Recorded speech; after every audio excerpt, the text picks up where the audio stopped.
Is India rising as a global peacemaker? Viewer, the Ukraine war that erupted last year with a full-scale invasion of Ukraine by Russia has dominated proceedings at the G20 summit being held here in Delhi, involving foreign ministers of the G20 nations. But India, and Indian soil has been chosen for that crucial first contact between Russia and the United States since the war actually began. And that truly says something. Antony Blinken and Sergei Lavrov of Russia met for just 10 minutes, but they chose to do it here in India. And for me personally and for experts everywhere, this is being seen as a huge vindication of India's neutrality, India's foreign policy, and India's strength of diplomacy at a time of polarization and crisis. Well, Antony Blinken and Sergei Lavrov belong to enemy nations, as it were, especially over the Ukraine war. But it was here in India that the two leaders finally shook hands and spoke for 10 minutes. Take a look at this exchange.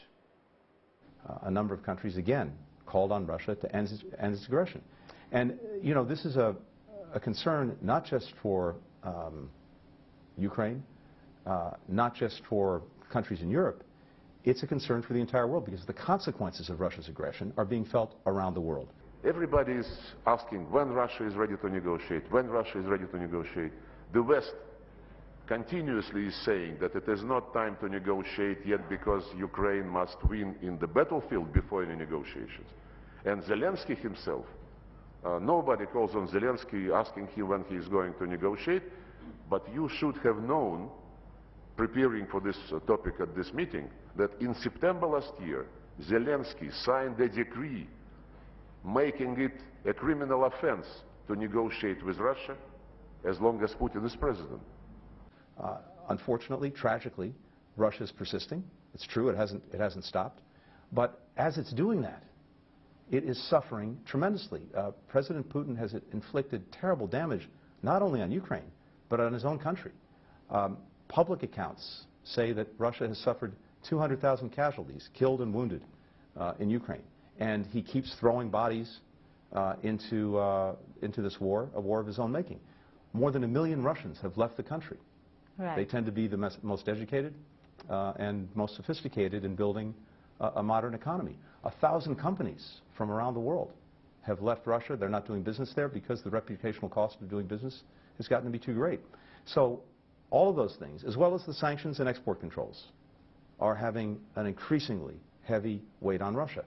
I am trying to explain to you that it is not black and white, that the sufferings of others are not related to what we are doing in Ukraine to defend ourselves at all.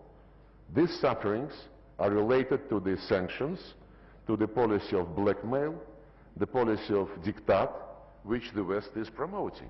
Putin explained in great detail before we started this operation why we are doing this, why we didn't have any other choice.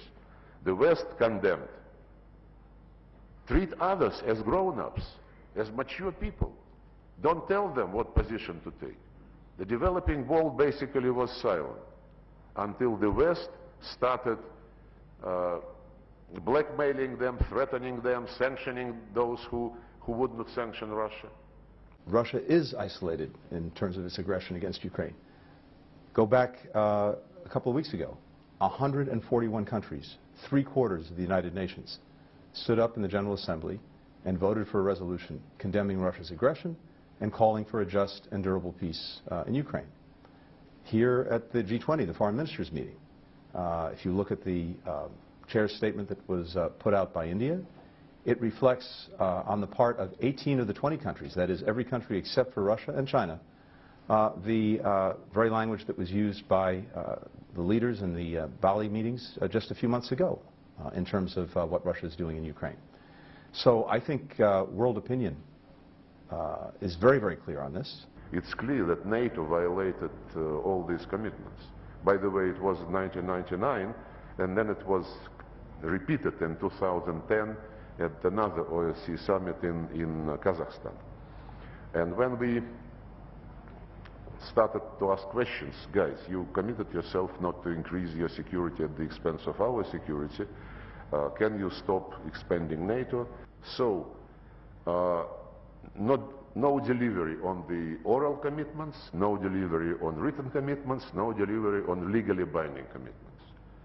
And all this was accompanied by NATO instructors beefing up Ukrainian army, Ukraine getting more and more weapons. As Merkel, Hollande, Poroshenko and Zelensky said, we needed the Minsk agreements to buy some time to get more and more weapons to Ukraine.